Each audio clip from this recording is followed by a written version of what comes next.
ప్రేక్షకులందరికీ నమస్సుమాంజలి.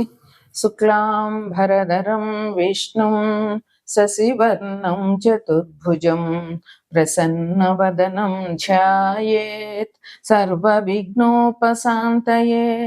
అగజా ఆనన పద్మార్కం గజాననమహర్నిశం అనేకదంతం భక్తానాం ఏకదంతముపాస్మహే ఏకదంతముపాస్మహే. ఓం శ్రీ మహాగణాధిపతయే నమః. ఓం శ్రీ మాత్రే నమః. ఓం శ్రీ గురుభ్యో నమః. దేవానాం చ ఋషీణాం చ గురుం కాంచన సన్నిభం బుద్ధిమంతం త్రిలోకేశం నమామి బృహస్పతిం. అర్ధకాయం మహావీరం చంద్రాదిత్య విమర్దనం సింహికాగర్భ సంభూతం తం రాహుం ప్రణమామ్యహం. పలాస పుష్ప సంకాసం తార్కాగ్రహమస్తకం రౌద్రం రౌద్రాత్మకం ఘోరం తం కేతుం ప్రణమామ్యహం. ఈ మే నెలలో ముఖ్యంగా 3 గ్రహాలు, ప్రధాన గ్రహాలు రాహు, కేతు, గురువు, ఈ ముగ్గురు కూడా రాశి మార్పు చెందుతున్నారు. అందుకని ఈ రోజు మనం ఆ విషయమై చర్చించుకోదలుచుకుంటున్నాము.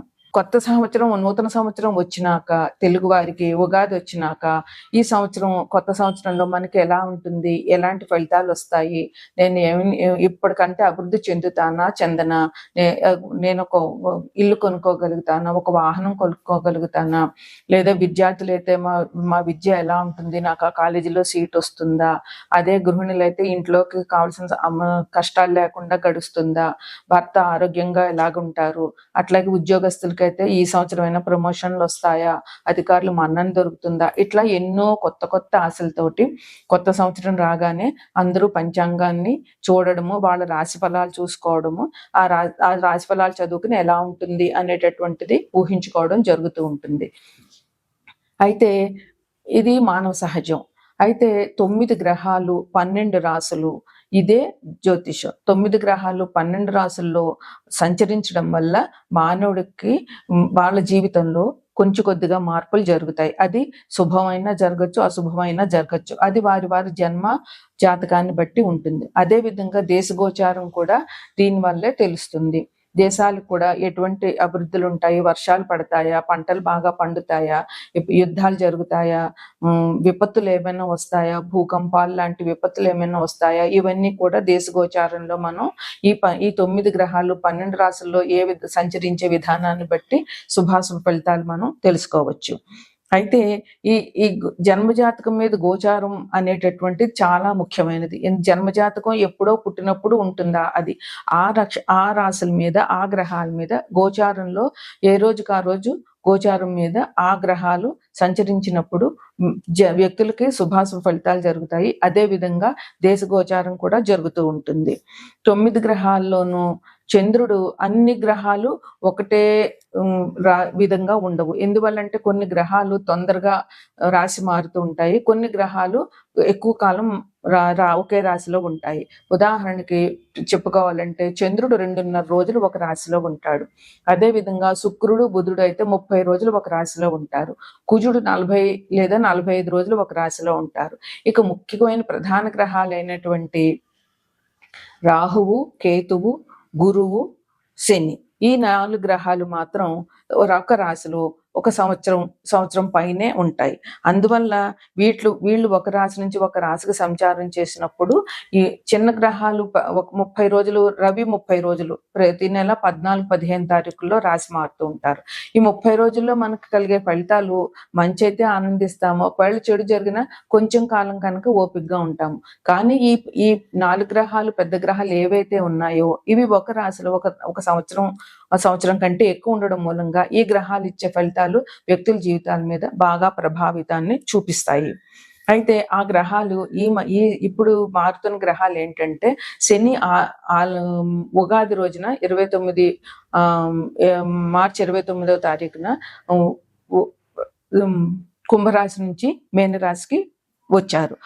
ఈ మీనరాశిలో శని 2.5 సంవత్సరాలు ఉంటారు. అందువల్ల కుంభరాశికి, మీనరాశికి, దాని తర్వాత రాశి అయిన మేషరాశి, ఈ 3 రాశుల్లో పుట్టిన వారికి ఏలినాటి శని ప్రభావం తప్పకుండా ఉంటుంది. అదే ఇంక తర్వాత ముఖ్య గ్రహమైనటువంటి గురువు, ఆయన ప్రస్తుతం వృషభ రాశిలో సంచరిస్తున్నారు. అయితే ఈ వృషభ రాశి నుంచి మిథున రాశికి ఈ నెల 15వ తారీఖున గురువు వృషభ రాశి నుంచి మిథున రాశికి మారుతారు. ఈ మిథున రాశిలో ఆయన 1 సంవత్సర కాలం ఉంటారు. అయితే గురువు అతిచారం ఈ సంవత్సరంలో ఉండడం మూలంగా మిథున రాశి నుంచి కర్కాటక రాశిలోకి మారి మళ్ళీ వెనుకకి మిథున రాశికి ప్రవేశిస్తారు. ఇది గురు సంచారం. మళ్ళీ వచ్చే సంవత్సరం జూన్ 7-8 తారీఖుల వరకు కూడా గురువు మిథున రాశిలోనే ఉంటారు. తరువాత ముఖ్యమైన గ్రహాలు ఏంటంటే రాహువు, కేతువు. రాహువు, కేతువు కూడా ఈ నెల 19వ తారీఖున రాశి మారుతున్నారు. అంటే ప్రస్తుతం రాహు మేనరాశిలో ఉన్నారు. మేనరాశి నుంచి రాహువు కుంభరాశికి ఈ నెల 18, 19 తారీఖుల్లో మారుతారు. అదే విధంగా కేతువు కూడా కన్యా రాశి నుంచి సింహరాశికి మారుతారు. ఈ 2 గ్రహాలు కూడా 18 నెలలు ఒకే రాశిలో ఉంటాయి. అందువల్ల ఈ రాహు, కేతువు, గురువు, శని వీరిచ్చే ఫలితాలు వ్యక్తుల జీవితాల మీద బాగా ప్రభావాన్ని చూపిస్తాయి. అయితే ఏ ఒక్క గ్రహం కూడా పూర్తిగా మంచి ఫలితాలను ఇవ్వదు, అలాగే పూర్తిగా చెడు ఫలితాలను కూడా ఇవ్వదు. ఏ గ్రహం మంచిదని కానీ చెడుదని కానీ చెప్పలేము. ఎందుకంటే అన్ని గ్రహాలు మంచిని ఇస్తాయి, అన్ని గ్రహాలు చెడు ఫలితాలను ఇస్తాయి.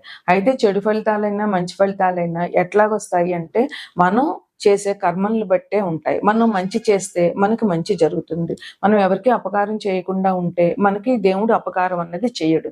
అది మనకి మన భగవద్గీతలోనూ లేదా బాబా చెప్పే సూక్తులోనూ అన్నిట్లోనూ ఉంటాయి. నువ్వు వేధిస్తావో అదే నీకు దొక్కుతుంది అని. అందువల్ల మనం పెద్ద మనసు ఎవరి నాశనాన్ని కోరుకోకుండా, ఎవరికి అపకారం జరగాలని కోరుకోకుండా మనం నిర్మలమైన నిశ్చలమైన భక్తితో దేవుణ్ణి పూజించినట్లయితే మనకి తప్పకుండా మంచే జరుగుతుంది. అప్పుడు గ్రహాలు కూడా మనకు అనుకూలంగా ఉంటాయి. నిజానికి శని భగవాను గురించి అందరూ చాలా భయపడిపోతారు. కానీ శని భగవానుడు అంత ప్రమాదకరమైన గ్రహం కానే కాదు. మనం మంచి చేసినప్పుడు శని భగవానుడు నిష్కర్మంగా పేద ధనిక భేదం కానీ ఎటువంటి భేదాలు లేకుండా నిష్పక్షపాతంగా ధర్మానికి ఫలితాన్ని ఇస్తాడు. మనం మంచి చేసినట్లయితే శని భగవానుడు మంచినే ఇస్తాడు. మనం కష్టపడి పని చేసినట్లయితే మన కష్టానికి తగిన ఫలితాన్ని ఇస్తాడు. వృద్ధులకు సేవ చేయడము, పేదవాళ్ళకి సహాయం చేయడము, వాళ్ళకి దానాలు చేయడము, ఇట్లాంటి వాటి వల్ల మనం వాకింగ్ చేయడము, కష్టపడము ఉంటే శని భగవానుడు చాలా మంచి చేస్తాడు. అదే విధంగా గురుగ్రహం అయితే గురువు అసలు అపకారం అన్నది ఎవరికి చేయడు. ఒకవేళ మనకి బాగలేకపోతే మన జాతకంలో అపకారం మాత్రం జరగదు. మంచి జరగకపోయినా గురుగ్రహం మనకి ఏంటంటే దైవ మార్గంలో వెళ్ళమని సూచిస్తాడు. దైవాన్ని పూజించడము, ధర్మంగా నడుచుకోవడం ముఖ్యం గురుగ్రహానికి. ధర్మంగా నడుచుకుంటూ దైవాన్ని పూజించుతూ మన పెద్దవాళ్ళని గౌరవించుతూ గురువులని, పెద్దవాళ్ళని అందరినీ గౌరవించుతూ, స్త్రీలను గౌరవించుతూ ఉంటే ఏ గ్రహం కూడా మనకి అపకారం అనేది చేయదు. రాహుకేతువులు అంటే ఇంకా రాహువు మాయాజాలం, మనని మాయలో ముంచేస్తాడు. మనకి ఏదో చిన్న ఆశ పెడతాడు, ఆ ఆశని పెద్దది చేస్తాడు. మనకి ఆశ నుండి మనం తప్పించుకోవడం చాలా కష్టం అవుతుంది రాహుగ్రహ ప్రభావం వల్ల. రాహు మన జాతక చక్రంలో గోచారంలో ఉన్నట్లయితే మనకి చేసే పని మీద లేదా డబ్బు మీద వీటి మీద ఆశను పెంచేస్తాడు. అది పెద్దదైపోయి మనకు ఆ రాహుగ్రహ ప్రభావం పోయేదాకా మనం ఆ మాయ నుంచి బయటపడలేము. అందువల్ల రాహు విషయంలో కొంచెం జాగ్రత్తగా ఉండాలి. ఇంకా ఏంటంటే సాఫ్ట్వేర్ రంగం మొత్తానికి రాహువే కారణం. అదే విధంగా విదేశీయానం చేయాలన్నా, మతాంతర కులాంతర వివాహాలు జరగాలన్నా రాహు ప్రధాన పాత్ర వహిస్తాడు. ఇక కేతువు, రాహుకేతులు ఇద్దరు ఎప్పుడు కూడా ఆపోజిట్ గా ఉంటారు. అంటే రాహుకు ఉన్న ఆపోజిట్ రాశిలోనే కేతు ఉంటారు. ఈ కేతువు ఏంటంటే మనకి ఎంతసేపు మోక్షాన్ని ప్రసాదించడానికి ప్రయత్నిస్తారు. మనకి బంధాల నుంచి, భావబంధాల నుంచి విముక్తి కలగటం చేయడానికి, మనకి మన రోజువారీ కార్యక్రమాల మీద నిరాశ నిస్పృహని కలుగజేసి ఎక్కడెక్కడ మన భావబంధాలని తెంచడానికి కేతు ప్రయత్నిస్తాడు.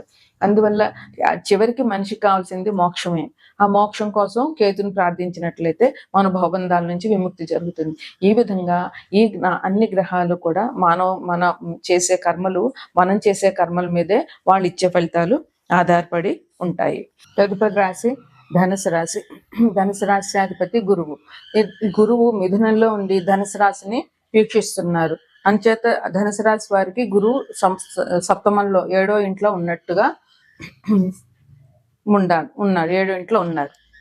అయితే సప్తమం అంటే భార్యాభర్తల సంబంధాలు, బిజినెస్ లో పార్ట్నర్స్, అదే విధంగా ప్రపంచంలో మనం ఎలాగున్నాము, ప్రపంచం దృష్టిలో మనం ఎలా ఉన్నాం, మంచిగా ఉన్నామా చెడుగా ఉన్నామా, వాళ్ళు మన గురించి ఏమనుకుంటున్నారు, ఇదంతా మనకి సప్తమం చూపిస్తుంది. ఈ ధనుసు రాశి నుంచి 7వ ఇంట్లో గురువు ఉండడం వల్ల భార్యాభర్తల మధ్య మంచి అవగాహన, అన్యోన్యత ఉంటుంది. భార్యాభర్తలు ఇద్దరు చాలా అన్యోన్యంగా ఉండడానికి అవకాశాలు చాలా ఎక్కువగా ఉన్నాయి. అదే విధంగా బిజినెస్ పార్ట్నర్స్ ఉన్నారంటే, పార్ట్నర్స్ ధర్మబద్ధంగా ఉంటే గురు అనుగ్రహం చక్కగా ఉంటుంది. అదే భార్యాభర్తలైనా సరే ధర్మబద్ధంగా నడవాలి. అధర్మంగా నడిచారంటే ఆ భార్యాభర్తల సంబంధం కూడా విచ్ఛిన్నం అయిపోతుంది. అంటే గురువు అనుగ్రహం కావాలి అంటే ధర్మబద్ధమైనటువంటి ప్రణాళిక, ధర్మబద్ధమైన నడవడిక చాలా అవసరం. భార్యాభర్తలు ఇద్దరు పరస్పరం ఒకరి మాటకి ఒకరు గౌరవించుకుంటూ అన్యోన్యంగా ఉండి ధర్మబద్ధమైన జీవితాన్ని గడిపినట్లయితే భార్యాభర్తల మధ్య అన్యోన్యత చాలా బాగా ఉంటుంది, సప్తమంలో గురువు ఉండడం మూలంగా. అంతేకాకుండా పార్ట్నర్స్ కూడా తన తోటి పార్ట్నర్ని మోసం చేయకుండా వచ్చిన బిజినెస్ని ఇద్దరు సమానంగా చేసుకుంటూ, వచ్చిన లాభాలు సమానంగా పంచుకుంటూ, న్యాయబద్ధంగా ధర్మంగా వ్యవహరిస్తూ ఉంటే ఆ బిజినెస్ కూడా వాళ్ళకి చాలా అభివృద్ధిలోకి వచ్చే అవకాశాలు ఉన్నాయి. ఇక ఇరుగు పొరుగు వారితో కూడా సంబంధ బాంధవ్యాలు ఉండాలి. ఎందుకంటే మనిషి సంఘజీవి. సంఘంలో ఇరుగు పొరుగుతో మనం మంచిగా లేనట్లయితే జీవితం చాలా కష్టాలు పడాల్సి వస్తుంది. అందువల్ల అందరికీ గౌరవం ఇవ్వడము, పెద్దల మాట గౌరవించడము, దైవానికి సంబంధించినటువంటి కార్యాలు చేయడము, దైవ కార్యాలకి సహాయ సహకారాలు అందించడము, అదే మన తోటి మనుషులకి ఏదైనా అవసరం వస్తే నేనున్నానని చెప్పి వాళ్ళకి సహాయం చేయడము ఈ గురువు యొక్క అభివృద్ధికి, గురువు యొక్క మంచి అవకాశాలకి, మంచి ఫలితాలకి కారణం అవుతాయి అన్నమాట. అందుకే గురువు తన 7వ దృష్టిలో ధనుసు రాశిని చూడడం వల్ల ఈ ధనుసు రాశిలో వాళ్ళకి చాలా మంచి జరుగుతుంది. వీళ్ళకి మంచిగా ఉద్యోగాలు వచ్చే అవకాశం చాలా ఉంది. పెళ్లి కాని వాళ్ళకి పెళ్ళయ్యే అవకాశం ఉంది. అంతేకాకుండా సంఘంలో వాళ్ళు కొత్తగా వ్యాపారాలు చేయాలనుకుంటున్నా కొత్త వ్యాపారాలు చేయడానికి చాలా బాగుంటుంది. పెళ్ళైన వాళ్ళకి మంచి అండర్స్టాండింగ్ ఉండి భార్యాభర్తల మధ్య మంచి అభివృద్ధిలోకి రావడము జరుగుతుంది. ఇరుగు పొరుగు వాళ్ళతో మంచి సంబంధ బాంధవ్యాలు కలిగి ఉండడం మూలంగా మంచి కీర్తి ప్రతిష్టలు, సంఘంలో వీళ్ళ గౌరవము పెరగడం జరుగుతుంది. ఇక వీళ్ళకి ధనుసు రాశి వాళ్ళకి రాహువు 3వ ఇంట్లో, రాహువు ధనుసు నుంచి 3వ ఇంటి కుంభంలో ఉన్నారు. అంటే 3వ ఇల్లు అంటే తమ్ముళ్ళు, వీళ్ళకంటే జాతకుని కంటే చిన్నవారు. వాళ్ళతోటి మంచి అన్యోన్యంగా ఉండవలసిన అవసరం చాలా ఉంది. వాళ్ళతో ఇబ్బందులు రాకుండా చూసుకోవాలి. రాహుగ్రహం దుష్టగ్రహం. ఎంతైనా మనకి మాయం చేసి ఆ క్షణం మనకి ఏమనిపిస్తాడంటే, మనం న్యాయబద్ధంగా వెళ్తున్న వాళ్ళైనా సరే రాహు మాయ వల్ల సడన్ గా అన్యాయంగా ప్రవర్తించడము, అన్యాయంగా మాట్లాడడము, అట్లాంటి మాయ రాహు చేస్తారు. అందువల్ల వీళ్ళు తమ సంయమనాన్ని కోల్పోకుండా చేసే పని, మాట్లాడే మాట ముందు ఆలోచించి మాట్లాడడం వల్ల ఎటువంటి రాహు పెట్టే మాయ నుంచి బయటపడడానికి అవకాశం చాలా ఉంటుంది. వీళ్ళు ప్రవర్తన బాగుండాలి. వీళ్ళ ప్రవర్తన బట్టే వీళ్ళకి సంఘంలో గౌరవం జరుగుతుంది. అందువల్ల రూడ్గా బిహేవ్ చేయడము, ఎదుటి మనిషిని లెక్క లేకుండా తీసి పారేయడము, ఇట్లాంటివి చేయకుండా వీళ్ళు మంచి ప్రవర్తన కలిగి ఉంటే రాహు వీళ్ళని ఈ మాయని కప్పలేడు అనమాట. ఇంకా వీళ్ళకి సోషల్ సర్కిల్ కూడా పెరిగే అవకాశం చాలా ఉంది ఇప్పుడు. అందువల్ల వీళ్ళు సంఘంలో మంచి పేరు ప్రతిష్టలు, కీర్తి జరుగుతాయి, గౌరవ మర్యాదలు పెరుగుతాయి. వీళ్ళకి తమ్ముళ్ళ సహాయ సహకారాలు బాగా ఉంటాయి. అట్లాగే ఇరుగు పొరుగు వాళ్ళ సహాయ సహకారాలు కూడా వీళ్ళకి చాలా బాగుంటాయి. వీళ్ళు తీసుకునే నిర్ణయాలు మంచా చెడా అని 1కి 2 సార్లు ఆలోచించడము, ఈ నిర్ణయం గురించి ఇంట్లో వాళ్ళతో పెద్దలతోటి సంభాషించడము, ఆ నిర్ణయం గురించి వాళ్ళ అభిప్రాయాలు కూడా తెలుసుకోవడం చాలా అవసరం. ఎందుకంటే వీళ్ళకి రాహు మాయ కమ్మకుండా ఎదుటి వాళ్ళు చెప్పినప్పుడు వాళ్ళు కరెక్ట్గా ఆలోచించినప్పుడు అవసరమైతే వీళ్ళు చేసే నిర్ణయం మార్చుకుని వాళ్ళు చెప్పినటువంటి విని వీళ్ళు చేసే పనులు చేయడం ఉండాలి. వీరికి సప్తమంలో గురుదృష్టి ఉన్నది కనుక ఈ రాశి వాళ్ళకి అంతా మంచి జరుగుతుంది. విద్యార్థులకి చాలా బాగుంటుంది. ఉద్యోగస్తులకి మంచి అవకాశాలు ఉన్నాయి. ఉద్యోగంలో పైకి రావడానికి ధర్మబద్ధంగా న్యాయబద్ధంగా ఉద్యోగం చేసే వాళ్ళకి మంచి అవకాశాలు, మంచి అభివృద్ధి ఉంది. అలాగే అధికారుల మన్నన పొందుతారు. వ్యవసాయదారులకి బాగానే ఉంటుంది ఈ సంవత్సరం. అంటే కొంచెం ఎండలు కనుక నీటి ఎద్దడి ఉంటుంది. అంతేకాకుండా వ్యాపారస్తులకి వృత్తి వ్యాపారాలు చేసే వాళ్ళందరికీ కూడా చాలా బాగుంటుంది. అయితే కేతువు 9వ ఇంట్లో స్థితి పొందినారు. 9వ ఇల్లు అంటే కేతు ఉండడం మంచిదే. ఎందువలనంటే దీనికి తోడు గురు దృష్టి కూడా ఈ ధనుసు రాశి మీద ఉంది కనుక, కేతు మీద కూడా ఉంది కనుక వీళ్ళకి కేతు 9వ ఇంట్లో వీళ్ళకి వచ్చారు కనుక చాలా బాగుంటుంది. కేతు 9వ ఇల్లు అంటే మంచి సహాయ సహకారాలు వచ్చేలా చేస్తాడు. పుణ్యకార్యాలు దైవ కార్యాలు చేయడం వల్ల కేతుగ్రహ అనుకూలం ఉంటుంది. వీళ్ళు దైవానికి సంబంధించిన కార్యక్రమాలు న్యాయబద్ధంగా చేయడము, మంచి నడవడిక చేసుకోవడము ఉండడం వల్ల కేతుగ్రహం కూడా అనుకూలంగా ఉంటుంది. ఈ ధనుసు రాశి వారికి గురు, రాహు, కేతు రాశి మార్పు వల్ల వచ్చేటటువంటి శుభాశుభ ఫలితాలు ఇవి.